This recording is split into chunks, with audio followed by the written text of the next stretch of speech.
दिन दिन मर रहा हूँ, लेकिन इसका एहसास मुझे कब होगा। इंसान को हमेशा लगता है कि वो तो 70-80 साल जिएगा और इतनी उम्र तक मौत हमें छू भी नहीं सकती।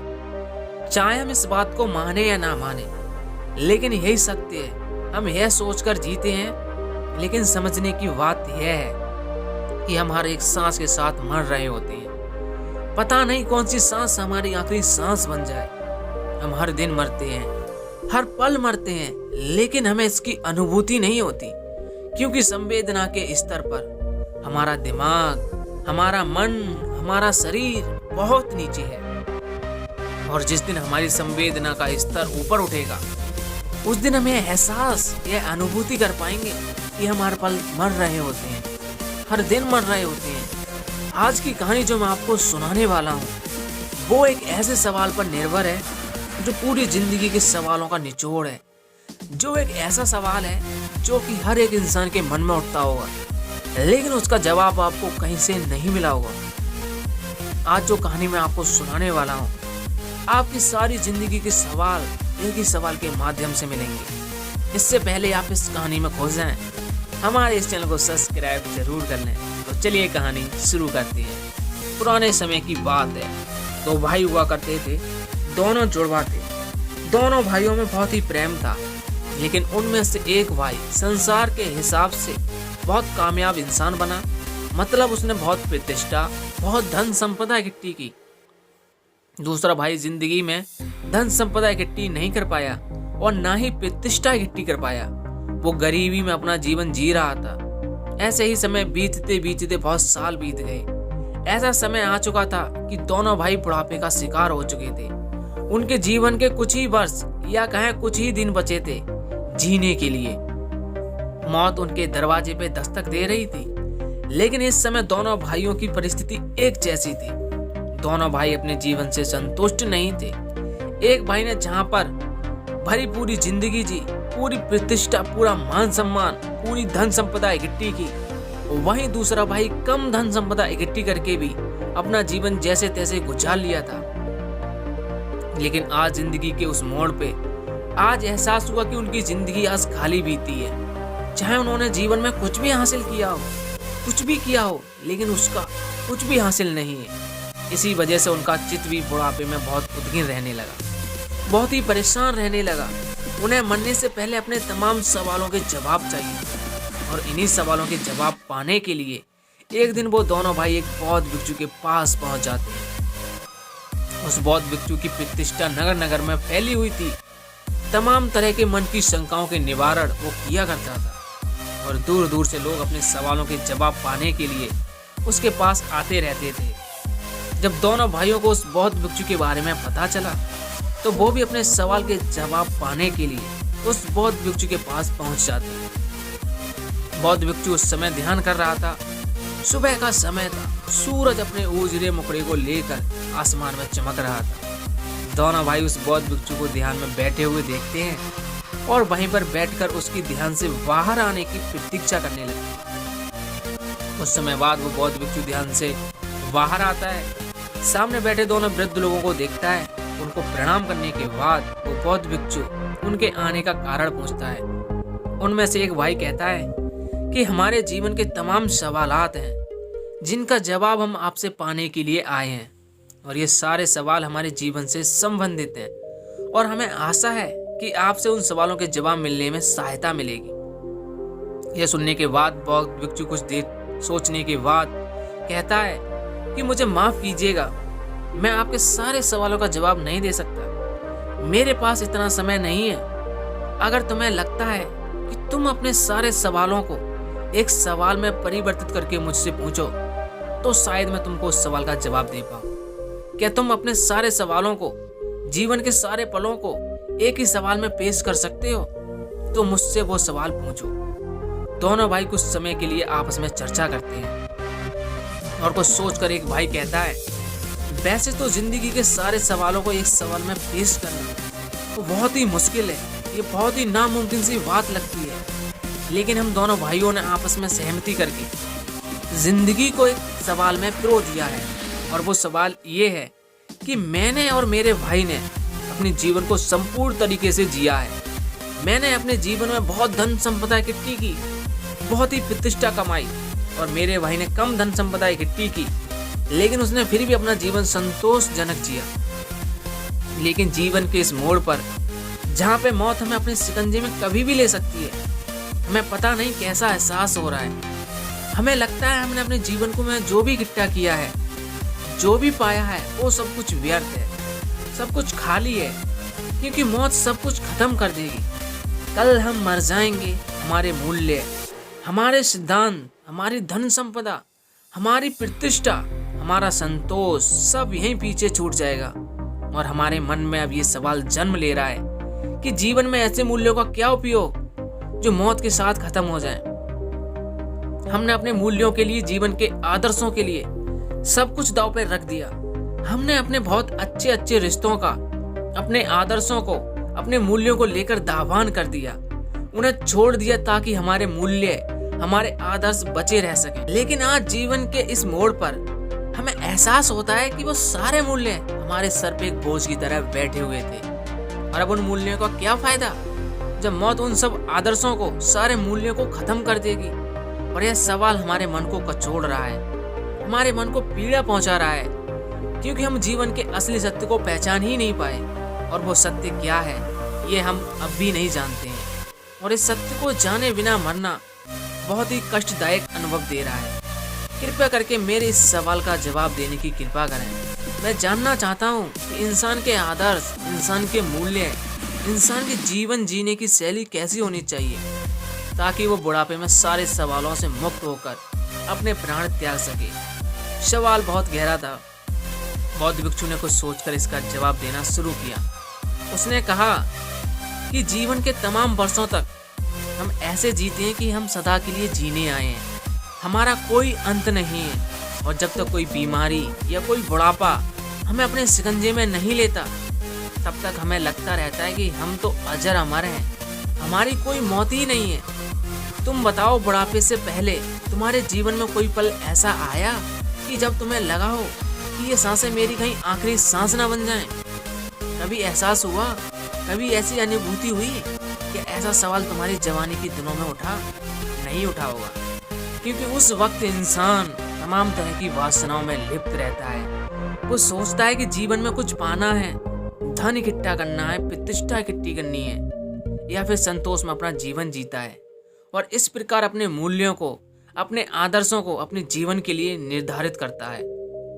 लेकिन जिस दिन कोई अनहोनी घटती है, जब मौत हमें करीब नजर आती है, उस दिन हमारे मन में यह सवाल जरूर उठता है कि जीवन के आदर्शों का, जीवन के मूल्यों का क्या महत्व, क्या हासिल हो अगर मेरे प्राण अभी भी निकल जाएं? क्या मेरे आदर्श, क्या मेरे मूल्य मुझे संतोष दे सकते हैं? क्या परिपूर्णता से मरने का साधन दे सकते हैं? और उस समय हमें एहसास होता है कि जीवन के आदर्श, जीवन के मूल्य वो थे जो समाज ने हम पर डाले, जो इस जमाने की देन है, वो हमारे अपने नहीं है। हमने दुनिया में देखा लोगों को धन संपदा और प्रतिष्ठा इकट्ठे करते हुए, और हमने अपने जीवन के आदर्श वही चुन लिए, वही बना लिए। लेकिन ये आदर्श, ये मूल्य कागज की नाव की भांति होती है। जब बारिश होती है तो वो कागज की नाव तहस नहस हो जाती है, लेकिन जब तक इंसान को यह एहसास होता है तब तक बहुत देर हो चुकी होती है। तब तक उसे लगता है कि मैंने अपना पूरा समय गंवा दिया, मैंने अपना जीवन व्यर्थ के आदर्श, व्यर्थ के मूल्य इकट्ठे करने में लगा दिया, कंकड़ पत्थर इकट्ठे करने में लगा दिया, लेकिन मुझे कुछ भी हासिल नहीं हुआ। और अब मेरे पास समय ही नहीं बचा, क्योंकि मौत मेरे दरवाजे पे दस्तक दे रही है। और यही विचार, यही सवाल इंसान के मन में पीड़ा उत्पन्न कर देता है, एक असंतोष की भावना उत्पन्न कर देता है, जिससे वो परिपूर्णता से मर नहीं पाता, मौत को खुशी खुशी गले नहीं लगा पाता। लेकिन असली सवाल यह नहीं है क्या मौत को खुशी खुशी गले लगाया जा सकता है? परिपूर्णता के साथ, संतोष के साथ मृत्यु को पाया जा सकता है? और इस सवाल का सटीक आपको जवाब मिल जाता है तो आपको जीवन जीने की राह भी मिल जाती है, क्योंकि मौत ही होती है जो जीवन का दूसरा हिस्सा होती है, दूसरा पहलू होती है, जो हमें जीवन जीने का मार्ग दिखलाती है। जरा सोचो, तुम्हारी मृत्यु आज अभी हो जाए तो तुम्हें किस बात का पछतावा होगा?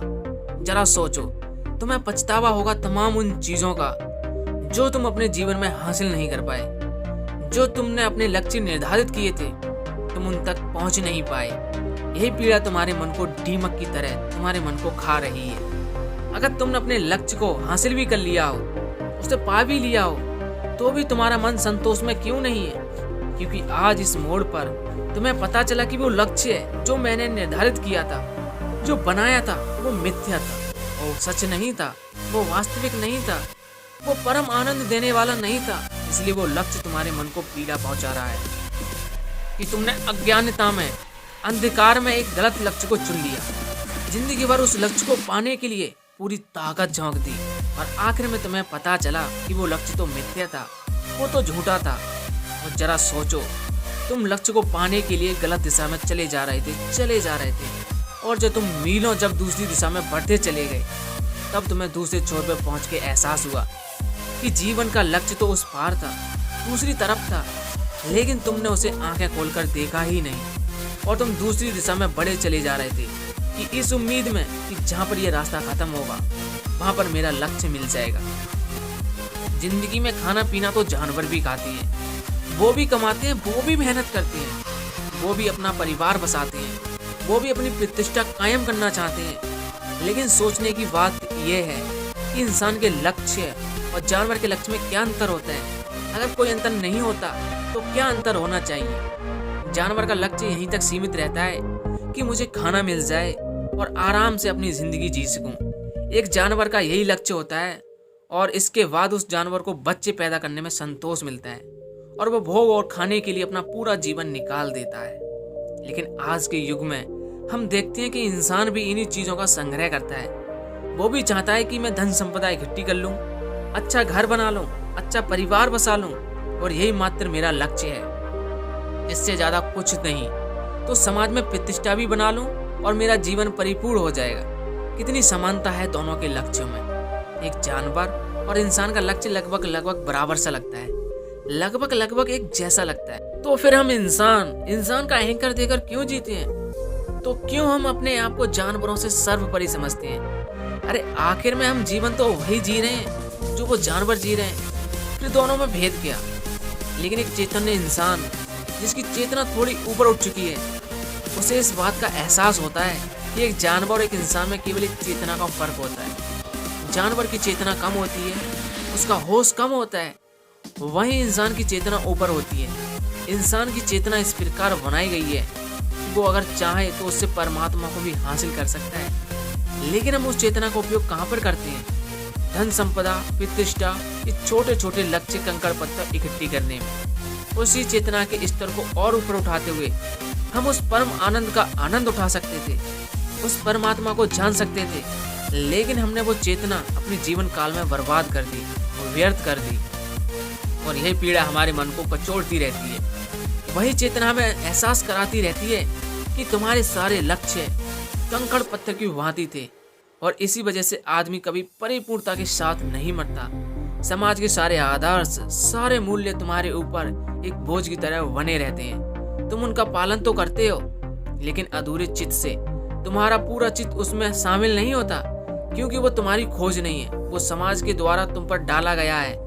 लेकिन जिस दिन तुम उन आदर्शों का, उन मूल्यों को अच्छी तरह से निरीक्षण कर लोगे, अच्छी तरीके से पहचान लोगे, उस दिन वो आदर्श, वो मूल्य बोझ नहीं बनेंगे, तुम्हारे लिए जीवन जीने की एक दिशा प्रदान करेंगे। जीवन में इंसान का एकमात्र लक्ष्य होना चाहिए कि अपने चेतना के स्तर को ऊपर कैसे उठाएं, ताकि हम जीवन के हर पल को, हर क्षण को, हर सुख दुख को अपने पूरे चैतन्य भाव से जी सकें और ये देख सकें कि दोनों एक ही सिक्के के दो पहलू हैं। सुख और दुख में मेरी दोनों अवस्था एक समान है। मैं परम चैतन्य हूँ, चैतन्य के अलावा कुछ भी नहीं हूँ। मैं हर पल, हर क्षण का साक्षी मात्र हूँ, मैं उसमें शामिल हूँ।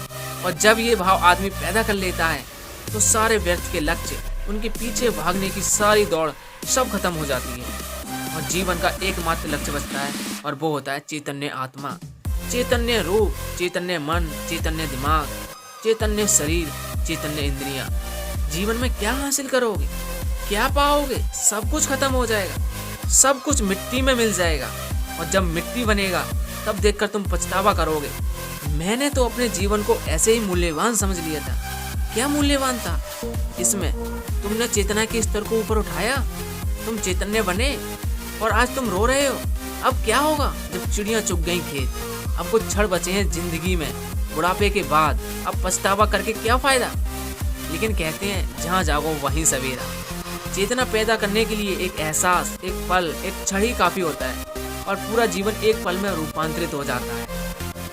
अगर अब भी तुम्हारे अंदर यह होश पैदा हो जाता है कि जीवन क्या है, जीवन का असली मतलब क्या है, अगर तुम भी भली भांति यह भी जान पाते हो, तुम्हारा अब चेतन मन इस बात को समझ पाता है, तो तुम्हारा जीवन इसी पल से रूपांतरित हो जाएगा और जीवन जीने में जितने भी बचे हुए पल हैं उनको जीने में तुमको पछताव नहीं होगा। पूरे चैतन्य होकर जियो, पूरे होश में जियो। जरा सोचो, अगर हम ऐसे जीवन जिए कि मेरा हर दिन आखिरी दिन बन जाए, मुझे लगे कि हर सुबह मेरा एक नया जन्म हो, हर दिन एक नई शुरुआत हो, एक नए चैतन्य का जन्म हो, एक नया इंसान पैदा हो। सोचो, अगर ऐसी जिंदगी, ऐसी सोच हम पैदा कर लें तो जीवन कितना रूपांतरित हो सकता है। हर दिन हमारे लिए अनोखा बन सकता है, हर दिन हमारे चैतन्य के स्तर को ऊपर उठाने की एक सीढ़ी बन सकता है। लेकिन हम करते क्या हैं? कंकड़ पत्थर इकट्ठे करते हैं, ऐसे ऐसे लक्ष्य जो किसी काम के नहीं है।